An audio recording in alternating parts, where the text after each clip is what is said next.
Nicolás Pascual, una semana más en la centralita. Esta semana viene con entrevista. Ha sido él el periodista esta semana. Bienvenido. Buenas tardes, Sergio. Bienvenido, vamos, súper bienvenido estoy, como siempre. A mí me encanta, ya sabes. Esta semana sí hemos cambiado roles, he hecho de periodista. Ya te tengo que contar porque te va a gustar, te va a gustar. Pues sí, deseando. Bueno, vamos a poner en contexto. Vienes de hablar con el delegado en Madrid del Frente Polisario, Así ¿no? es. Y habéis hablado de la situación del Sáhara y ese giro de España y esa resolución reciente de la ONU que no, a quien anhela este viejo eslogan, ¿no?, de Sáhara Libre, pues no ha sido una resolución muy esperanzadora, ¿no? Así es, por desgracia, vengo de hablar bueno, por suerte, vengo de hablar con Jalis Mohamed Abdelaziz, que es el delegado del Frente Polisario aquí en España. Pero por desgracia las noticias pues no han sido tan buenas como me hubiese gustado y como nos hubiese gustado, yo creo, a la comunidad internacional en su conjunto, porque yo creo que si una de las cosas vamos a intentar sacar de todo este vídeo de hoy o de todo este pequeño fragmento es que esto es una desgracia en cuanto a que se viola el derecho internacional, no a que se viola cualquier principio ideológico o cualquier sustrato de pensamiento individual, sino que lo que se está atentando es contra lo que ya hace muchísimos, muchísimos años, cuando se empezó a poner en marcha el proceso de descolonización, se tuvo como principio, ¿no? Que es que cuando un territorio termina formalmente su proceso de descolonización es cuando se produce un referéndum de autodeterminación, que es lo que, según me comentaban desde el Frente Polisario, están recalcando continuamente y lo que, por desgracia, para ellos, ¿no?, y para la población saharaui, no se ha cumplido por la injerencia precisamente de Marruecos. Así que hoy venimos aquí en Radio Diferida a hablar un poquito sobre el tema del Sáhara. Antes de nada, pues quisiera comentar que el tema del Sáhara es un tema muy amplio, es un tema que es muy difícil de abarcar y que nosotros lo que vamos a hacer es intentar introducir 15 de 20 minutitos de, sobre todo, la actualidad del conflicto, porque ha vuelto a surgir, a emerger, ¿no?, a la opinión pública y contaros un poquito también cuáles son mis impresiones después de esta reciente entrevista que tuve con la delegación política del Frente Polisario, cómo están los ánimos allí, pero también cómo están los ánimos en la élite política del movimiento, digamos, ¿no?, que estuvimos ayer en la representación. Sí, que el Sáhara decías que es un tema muy amplio y un terreno muy amplio, porque hay un Sáhara argelino que convive en paz con Argelia, ¿no? Al menos hasta donde yo sé. Y luego está el tema del Sáhara pseudo marroquí, porque ahora con lo de Sirat, ¿verdad? Decías que está actualidad y no por Sirat, que bueno, que quizás también. pero, pero bueno, comienza esta ilustración, a ver. Sí, podemos empezar poniéndonos un poquito en antecedentes, precisamente porque mañana es 14 de noviembre y el 14 de noviembre del año 1975 es cuando se firmó el acuerdo tripartito España, Marruecos, Mauritania, ¿no? Y es cuando conmemorando la Marcha Verde, que fue aquella inclusión, por así decirlo, o ocupación del territorio saharaui por parte de la población marroquí, población civil marroquí, instada por el rey de Marruecos en aquel entonces, que fue empujada políticamente, pero también físicamente, caminando por el desierto a ocupar aquel territorio que perteneció a España durante muchísimos años, que fue colonia española, así como en la zona Argelia, Marruecos, habían pertenecido a Francia, habían tenido una administración francesa, el Sáhara fue territorio español y cuando Franco se estaba muriendo se produjo un telefonazo, ¿no?, por parte de Marruecos a España. Cambiaron las cosas de la noche a la mañana, la situación se vio drásticamente modificada y se firmaron, como digo, hace 50 años los acuerdos tripartitos que comenzaron este proceso de, en un principio quizá incluso autonomía saharaui, que está absolutamente incompleto, ¿no? Porque, ojo, los acuerdos tripartitos no querían transferir la soberanía del territorio, querían transferir la administración, que es una puntualización importantísima que hay que hacer, porque administración no es lo mismo que soberanía. Es decir, España se quitó el problema del Sáhara administrativamente, retiró a su ejército, retiró a su personal administrativo, pero no se quitó la propiedad del territorio, por así decirlo, porque, como decimos, los procesos de soberanía y autodeterminación terminan cuando es el propio pueblo el que decide su propio futuro, porque así lo dicta el derecho internacional. Situación que en este caso, como en otros tantos casos del mundo, yo creo que empezamos a comprender con esta serie de vídeos geopolíticos que el derecho internacional es una cosa que parece brillar por su ausencia, cuando no es algo caído del cielo, es algo consensuado por los estados, a partir sobre todo de la Segunda Guerra Mundial, que es cuando empezamos a crear las organizaciones supraestatales internacionales que conocemos hoy en día como la Organización de Naciones Unidas. Y yo creo que hay que recalcar eso, que no es una imposición el derecho internacional, que es una firma, que es un pacto, que es un consenso entre todos, por mucho que ahora amanezcamos todos los días con temor a lo que puedan decir del otro lado del Atlántico sobre cualquier estado del mundo y sobre la injerencia en cualquier conflicto que no le incumbe a uno personalmente. Y hablabas antes de la Marcha Verde, ¿no? Que históricamente ha quedado como un acto en el que no hubo violencia, ¿no? Como, bueno, gente andando. Pero, bueno, quien quiera buscar en porunsaharalibre.org, ¿vale? ¿Sí? Hay un artículo que se llama 50 años de ocupación militar ilegal y de vulneraciones sistemáticas de derechos humanos, y aquí explica que las narrativas no se ajustan a la verdad y que forman parte de un intento constante de blanquear uno de los crímenes coloniales más graves. Esto, bueno, estoy citando lo que dice, ¿eh? Pero aquí el fondo de esto, que es a lo que voy, es que la Marcha Verde no fue pacífica porque había una operación militar planificada que mientras por un lado, ¿no? Se avanzaron unos 10 kilómetros más allá de la frontera, la movilización sirvió como cortina de humo porque mientras nos llegaban esas imágenes y el mundo miraba esas imágenes, en las ciudades sur del Sáhara, el ejército marroquí las estaba ocupando. Qué bien que lo comentes, porque precisamente es a donde quería llegar en este momento, y es que la violencia no es que estaba entonces, sino que en el régimen marroquí sigue ahora. Tuvimos hace un mes unas manifestaciones históricas de la juventud marroquí en contra de su régimen. Una situación bastante insólita, porque no recordemos, ¿no?, qué tipo de régimen tiene Mohamed VI en territorio marroquí.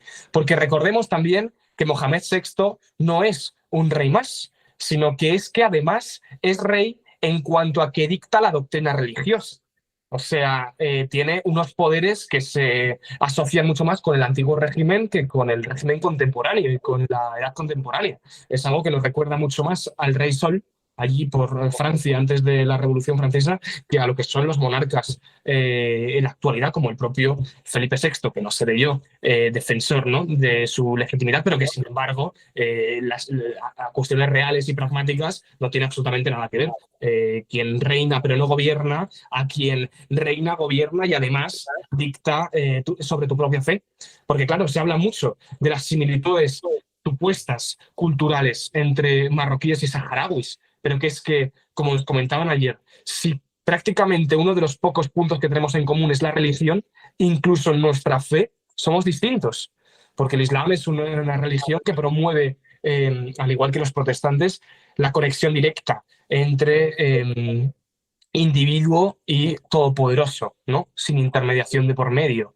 Pero es que incluso en la Constitución marroquí se dicta a el rey del territorio como intermediario, como persona que puede influir en cierto modo en la creencia religiosa, ¿no? Entonces hablábamos de la violencia de la Marcha Verde, recalcábamos las manifestaciones y vuelvo a poner los datos sobre la mesa. Hay detenidos, leía las últimas informaciones del país, hablaban de 250 detenidos hace más de 20 días, que era cuando se publicaba la noticia, personas por simplemente protestar contra los lemas, o los lemas eran, ¿no?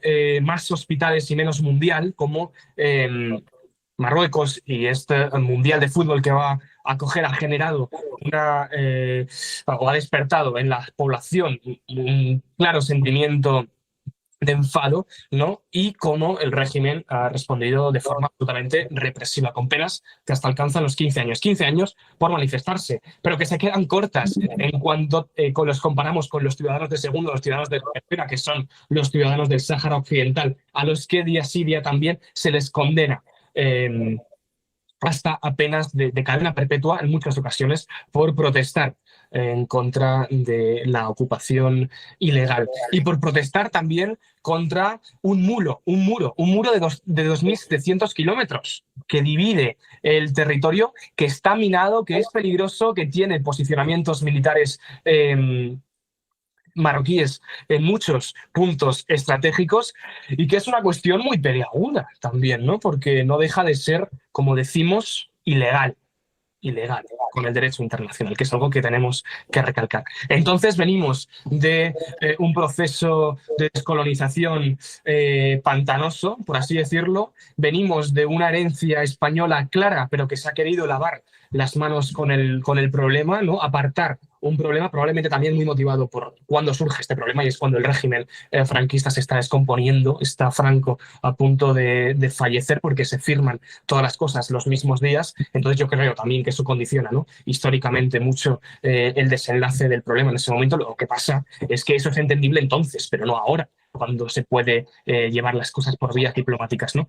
Y llegamos hasta el día de hoy. Y es que el otro día el Sáhara vuelve a eclosionar en la prensa mundial. ¿Qué es lo que ocurre? Pues lo que ocurre es que nos vamos al Consejo de Seguridad de la Organización de Naciones Unidas cuando Estados Unidos presenta un plan de autonomía marroquí para el Sáhara Occidental que sale aprobado por los votos a favor de muchos estados, si no recuerdo más son de 11, y con la abstención únicamente de 3, que son Pakistán, China y Rusia, y un no voto de Argelia. Argelia, que se planta así en este contexto como uno de los pocos defensores del territorio saharaui, ¿no?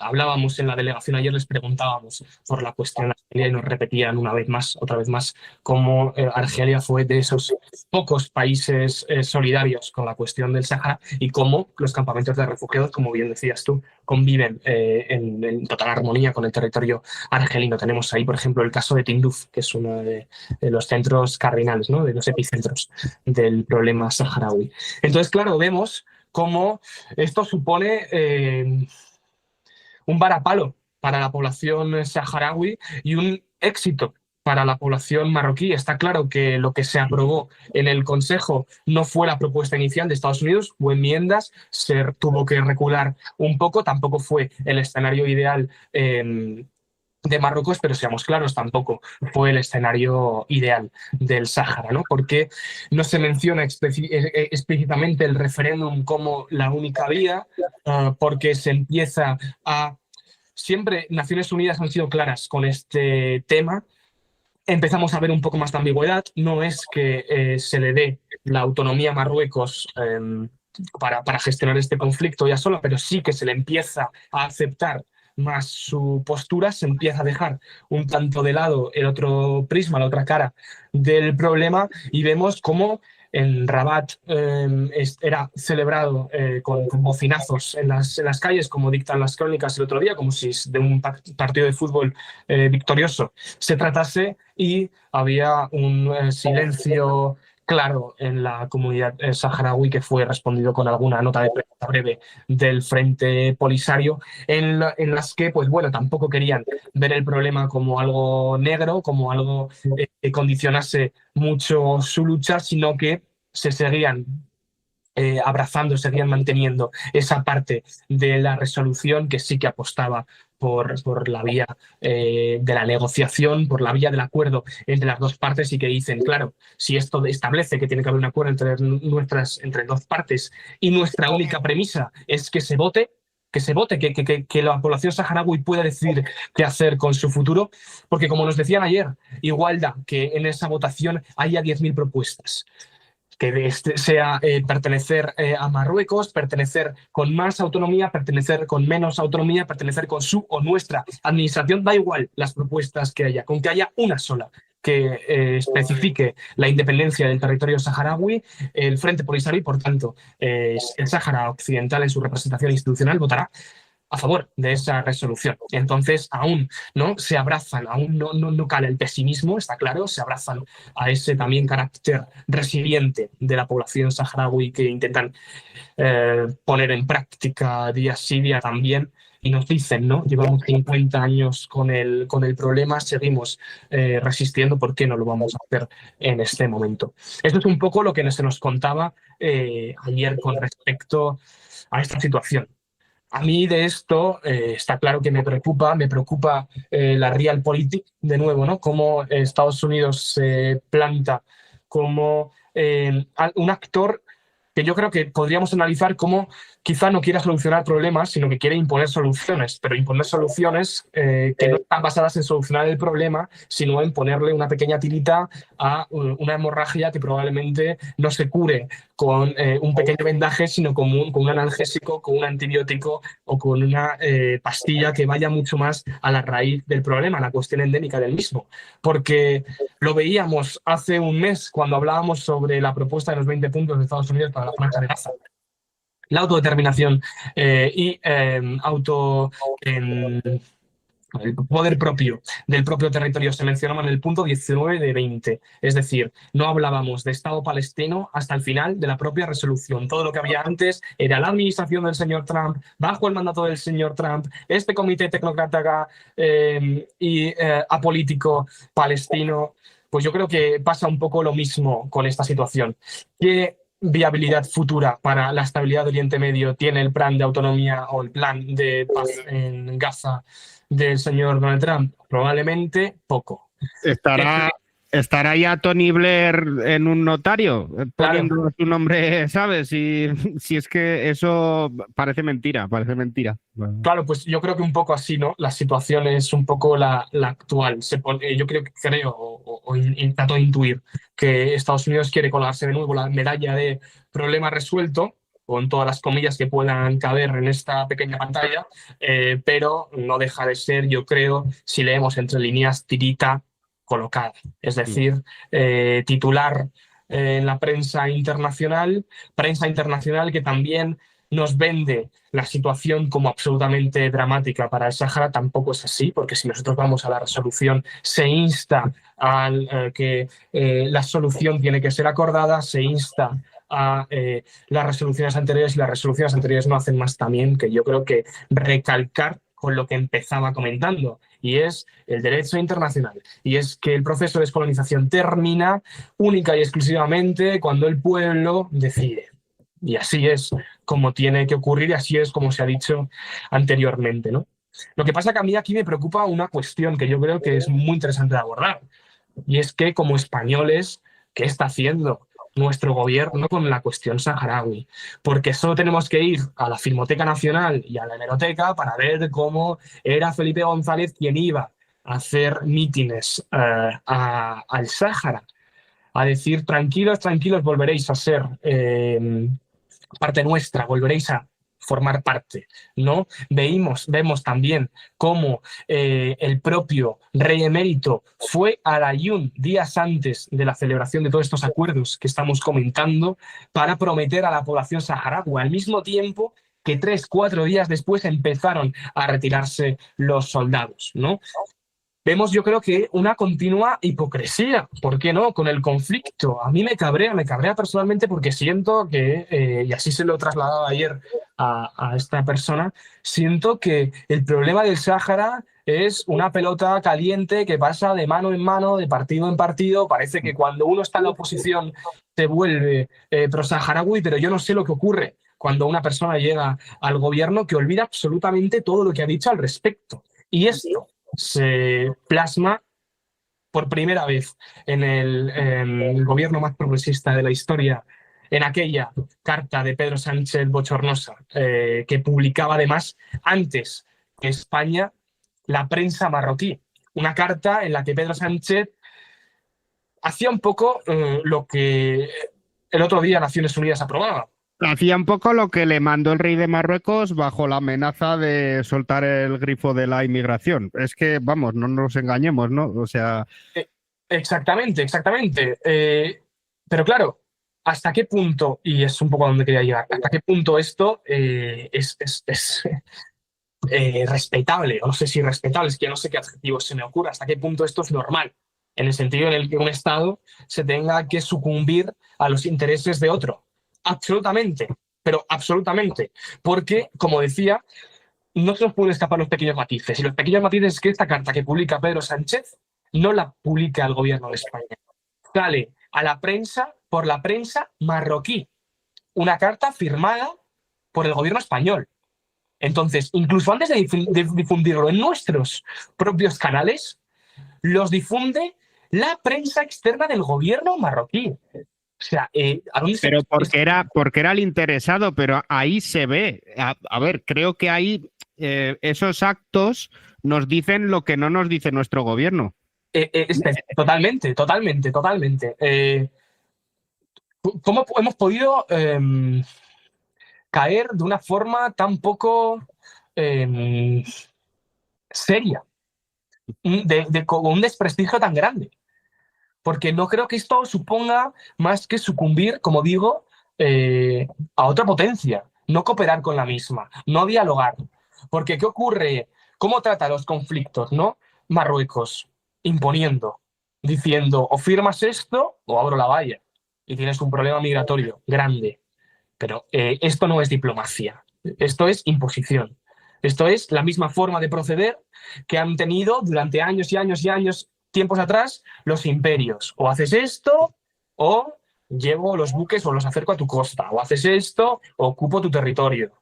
Pero así no funcionan las cosas en relaciones internacionales. Argelia, a raíz de este problema, ¿qué hizo con España en relación a las regiones pesqueras? Decir, dejamos de cooperar, cerramos la puerta, pero no te impongo migratoriamente con un problema.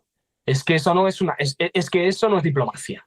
Eso es otra cosa. Eso es jugar a ser guerrilleros, jugar a ser tiranos, pero no jugar a ser diplomáticos. Entonces, claro, ¿hasta qué punto tenemos que retroceder? Porque traigo una noticia de ferviente actualidad. Dice así, titular del Confidencial. Marlaska, víctima de Pegasus, condecora al jefe policial marroquí que orquestó el espionaje.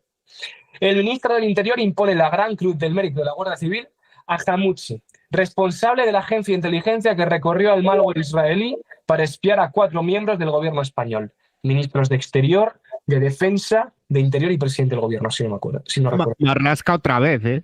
Es que... Qué fichaje, esta noticia es de antes de ayer, esto es muy fuerte. Marlaska condecora con la mayor condecoración de la Gran Cruz del Mérito de la Guardia Civil a la persona que gracias a un programa israelí que es Pegasus ordenó espiar a ministros del gobierno español y sin embargo le condecoramos. No sé qué le debe España a Marruecos. No sé qué ocurre cuando una postura a favor de la liberación del Sáhara llega a la Moncloa. No sé qué pasa, pero algo tiene que ocurrir. Y yo creo que es nuestra labor como ciudadanía comprometida, no con nuestras gafas ideológicas, sino con la Declaración Universal de los Derechos Humanos, en la que se defiende el derecho a los pueblos a independizarse y a autolimitarse, ¿no? A decidir el propio futuro del propio pueblo tiene que exigir. Entonces, bueno, es muy preocupante, es muy preocupante. Yo creo que hay que confiar, o por lo menos quiero querer confiar en los organismos supraestatales. Está en marcha, porque, claro, una de las cosas que no hemos hablado en esta aprobación, ¿no?, del Consejo General, del Consejo de Seguridad, se vuelve a poner en marcha, se establece que sigue continuando la MINURSO, que es la agencia que tiene Naciones Unidas por la celebración del régimen, o sea, del referéndum, perdón, en Sáhara Occidental. Es decir, hay organismos de Naciones Unidas que están funcionando, pero la realidad es que yo ayer preguntaba, oye, estas agencias de Naciones Unidas que operan precisamente para conseguir el fin que parece que llevan 50 años sin poder conseguir, digo, cómo son percibidas ahí. Y me decía, pues bueno, nuestros jóvenes tienen una frase que es la MINURSO ¿para qué? Para tomar el té. Es decir, su paso por el Sáhara es meramente anecdótico o se parece más al de los turistas que al de un organismo de Naciones Unidas.